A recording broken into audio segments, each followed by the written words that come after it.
श्री हनुमान जी की विभूतियों की चर्चा के क्रम में हम लोग श्राम अष्ट सिद्धि नवनिधि का स्मरण कर रहे थे।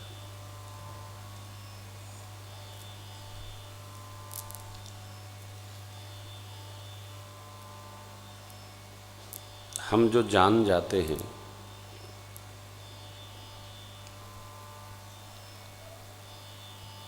उसको और निकट से समझ पाते हैं।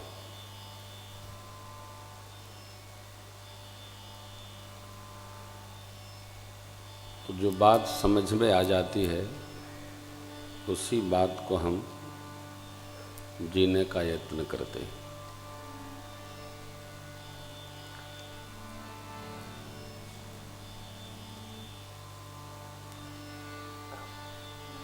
मानस में कई वाद हैं, उसमें एक वाद है प्रतीकवाद।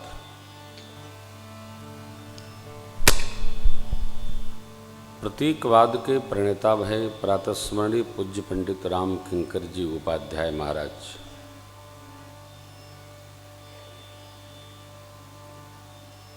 जो विदुषाम हैं, जो विद्वान लोग हैं, जो तत्ववेत्ता हैं, जो जान सकते हैं, समझ सकते हैं,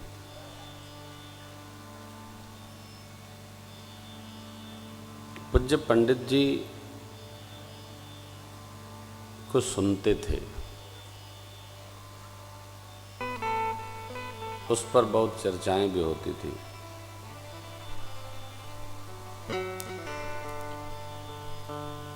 परंतु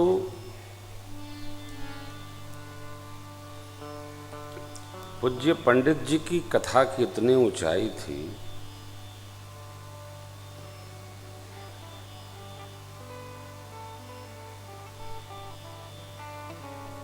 कि कथा समझ में आने के लिए उनको कम से कम 10-12 बार सुनना पड़ता था। बहुत हाइट थी कथा की, बहुत। एक प्रतीक लेकर उस पर वह राम चर्चा करते थे। उनके ग्रंथों को आज भी आप पढ़ना प्रारंभ करिए तो कई लोग तो 2-4 पृष्ठ पढ़ के रख देते हैं, कई लोग पढ़ लेते हैं और फिर कहते हैं और पढ़ेंगे तब समझेंगे क्या लिखा है। वस्तुतः उन्होंने लिखा कुछ नहीं, जो उन्होंने प्रवचन सत्र किए उसी का शिष्यों ने यथारूप ग्रंथ बनाया। मानस का जो दूसरा वाद है वो है रहस्यवाद। प्रातस्मरणीय पूज्य पंडित विजयानंदी त्रिपाठी काशी मानस के रहस्यवाद के प्रणेता हुए।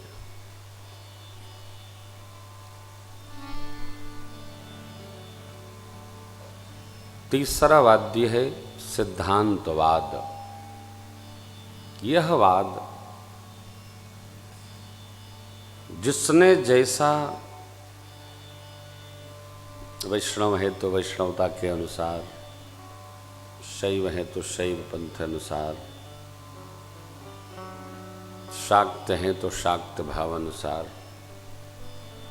जो जिसको समझ में आ गया उस सिद्धांतानुसार आचार्य पीठ से एक वाद प्रकट हुआ है। उसका नाम है पदार्थवाद, जिसको भावार्थ कहते हैं।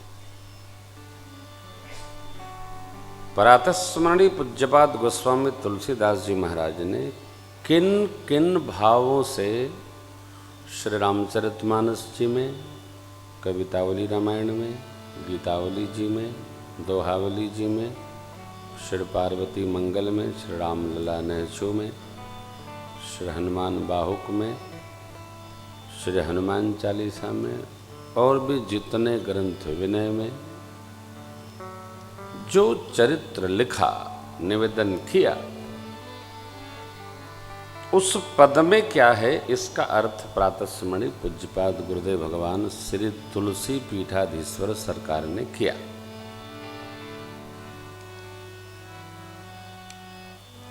अब उनको इतना कंठस्थ है, 1.5 लाख पृष्ठ गुरु जी को कंठस्थ है, 1.5 लाख।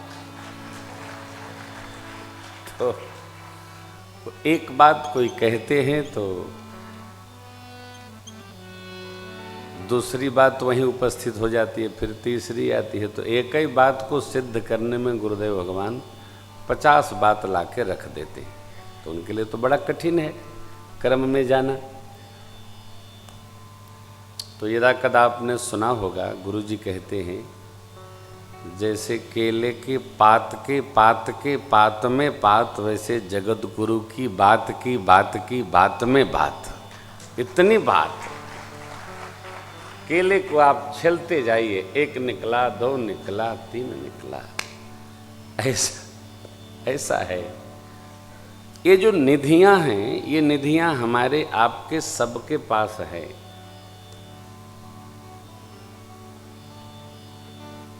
चार की हमने आपने चर्चा की थी, आज 5 की चर्चा करके इस प्रसंग को फिर आगे ले चलेंगे। दर्शन करिए। पहली निधि थी पद्म निधि। क्या? पद्म निधि। दूसरी महापद्म निधि, तीसरी मकर निधि, चौथी कच्छप निधि। इन सब का स्वरूप आपको पता है, समझना ये होगा। मकर माने मगर,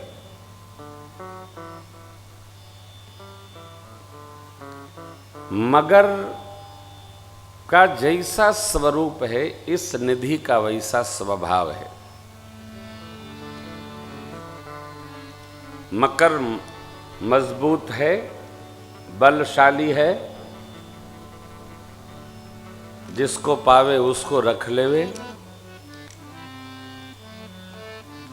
मजबूत मिले तभी मजबूती से उसकी मैत्री हो। तो इस भाव का स्मरण रखना चाहिए।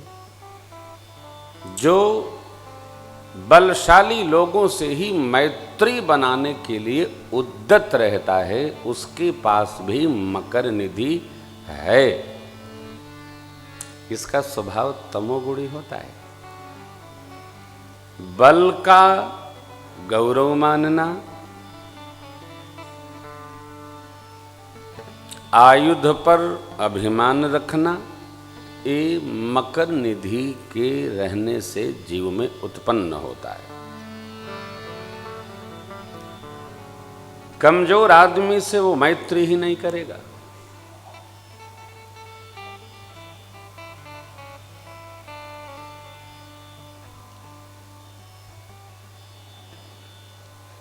अपने समान ढूंढेगा।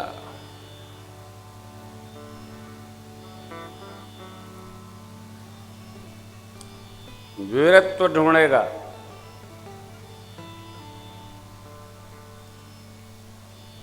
आपको स्मरण दिलाता हूं, किष्किंधा कांड में श्री हनुमान जी महाराज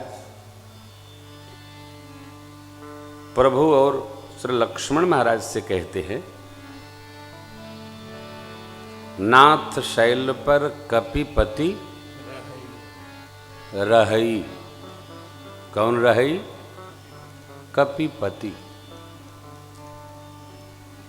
आप सब गवाही देंगे कि जब श्री हनुमान जी महाराज ने ये बात कही तो सुग्रीव कपिपति नहीं थे। कौन था? बाली।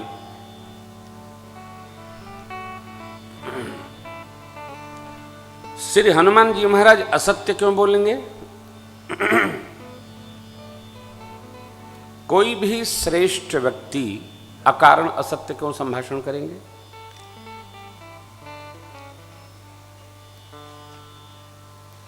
पूर्वा का अनुमान करके व्यवहारिक दृष्टि का विचार करके ये भी सूर्यवंशी हैं, वो सूर्यपुत्र हैं ही, तो अब इनके आने से इनका योग पक्का हो गया। इसलिए श्री हनुमान जी ने कहा अब आप आ गए, अब वो कपिपति होंगे। ये व्यवहार है। फिर हनुमान जी महाराज कहते हैं दास तव अहई, दास अहई।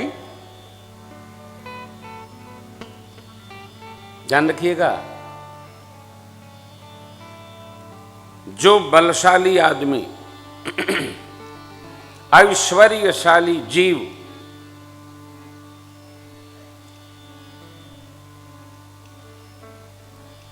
किसी के सेवक से मैत्री स्थापित करता है, इसका अर्थ ये हुआ वो आदमी भी पिछले जन्म का सेवक ही है। दुर्घटना बस स्वामीपना प्राप्त कर लिया है। वीर की मैत्री वीर से ही होती है, धीर की मैत्री धीर से होती है, पौरुष संपन्न की मैत्री पौरुष संपन्न से होती है। कोई वीर्यवान, तेजवान, ऊर्जावान व्यक्ति जो प्रभुता संपन्न है, वो किसी सेवक से मैत्री नहीं करेगा। लक्ष्मण भैया भगवान को देखकर हंसे, सो सुग्रीव दास तव अहई। हे प्रभु, वो आपका दास है। आगे तो और बात टेढ़ी हो गई, तेहि सन नाथ मैत्री की जय। उससे मैत्री करिए। चौथी बात और टेढ़ी हो गई, दीन जान ते ही अभय करीजे। वो दीन है। अब आप जरा विचार करिए, कपिपति है, दीन है, डरा हुआ है, और भगवान डरते ही नहीं। परशुराम बाबा लगे फरसा भाजने, भगवान मुस्कुराते रहे, भगवान डरते ही नहीं। डरना चाहिए भी नहीं। क्यों डरना? ये जो मकर निधि है, यह अपने समान से ही मैत्री बनने देती है, अपने से नीचे वाले से मैत्री बनने नहीं देती। सबको सेवक मानती। जिसमें ये होगी उस सेवक मान लेगा। श्री हनुमान जी महाराज सुग्रीव जी मित्र हैं, परंतु हनुमान जी महाराज अपने तप, ऐश्वर्य, साधना के कारण प्रभु जी को, मेरे सरकार को भरत भैया जैसे प्रिय हैं। ऐसे कोई कहेगा, सुनो सुत तो ही उरण में नाही, देखो कर विचार मन माही। ये निधि है। आप में से जिसमें भी अथवा जो हो, जिसमें हो, उसमें ये निधि उपस्थित है। श्री हनुमान जी में ये निधि तो है ही। श्री हनुमान जी अपने उपासक को वह प्रदान करने की सीता मैया की कृपा से क्षमता रखते। मकर, मैं इसलिए चर्चा करता हूं कि मुझे क्लिष्ट लगता है तो आपको भी लगता होगा, इसलिए मैंने इसको रिपीट किया, पुनः सुनाया। कछुआ, कच्छप निधि। कच्छप ये बड़ा टेढ़ा प्रसंग है। कछुआ का स्वभाव तामस प्रधान है। इस निधि का भी स्वभाव तमोगुण प्रधान है। ये तामसी निधि है, किसी में भी हो सकती है। इस निधि से परिपूरित, परिपुष्ट, भरा हुआ व्यक्ति, संपन्न व्यक्ति, उसमें केवल 2 सद्गुण आते हैं। कि वो अपनी मैत्री पुण्यशाली लोगों से ही करता है, जो पुण्यभावी हैं, जो सत्कर्मी हैं, जो भगवत भजनानंदी हैं, जो लोक मंगल में रत हैं, उनसे ही उसकी मैत्री होगी।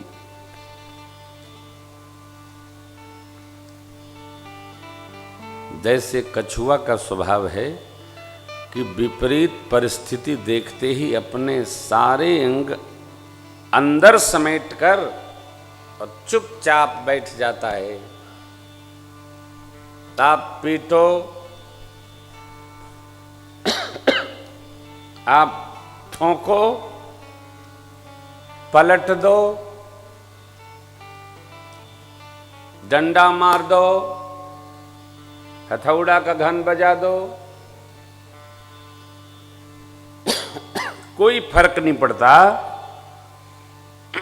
माफ करिएगा, थोड़ा कठिन है।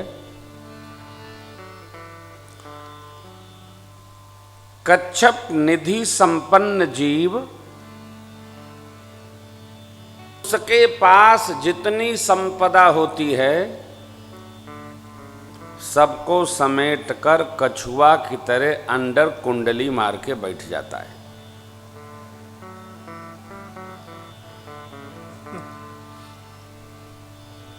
किसी के पेट में दर्द हो, हींग पिलाओ,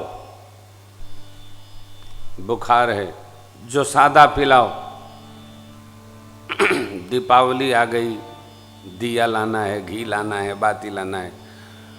हमारे परबाबा की बुआ मर गई थी, सहते ही नहीं है, लो यो कहानी समाप्त। दशहरा आ गया, बच्चों का कपड़ा बनेगा, धोबी से बढ़िया धुलवाओ, चकाचक पहिरो, कुंडली मारे बैठा है। कच्छप निधि का जीव हर प्रकार अपने ऐश्वर्य को रक्षा करने में कुंडली मार के बैठा है। यह धन किसी भी प्रकार नष्ट न हो, इसके भय से वह न पुण्य करता है न दान करता है। जाएगा सब जगह, मिलेगा अच्छे अच्छे महात्माओं से, पुण्यशाली लोगों से साथ रहेगा। मगर जैसे कछुआ अंगों को समेट लेता है, वैसे अंग समेटे। भंडारा होगा वहीं भोजन करेगा, कौन होटल में बिल अदा करे, भंडारे में पाना है। और इस प्रकार के साधक की जो ये कच्छप निधि है, केवल उसकी ही पीढ़ी तक चलती है, यह आगे ट्रांसफर नहीं होती, पड़ा रहेगा। इस साधक का जो धन है वो सर्प वृत्ति में चला जाता है। ये भी निधि है, देखिए कितनी विचित्र बात है, ये भी खजाना है। कहीं कुछ नहीं, आवश्यक नहीं कि निधि जो जो कहे वो श्री हनुमान जी के पास, तामस वृत्तियां श्री हनुमान जी के पास नहीं जाती।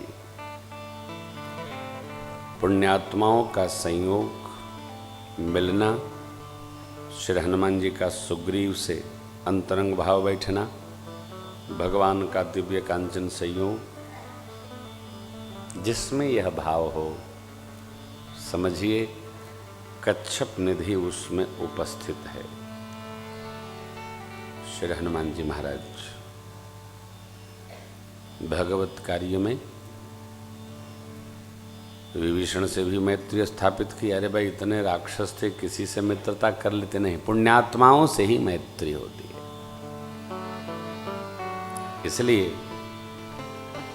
श्री हनुमान जी महाराज की जो उपासना आराधना करता है, श्री हनुमान जी ऐसे साधक आराधक अर्चक को यह प्रेरणा प्रदान कर देते हैं कि तुम्हारी संगति पुण्यशाली जीवों से संपन्न हो।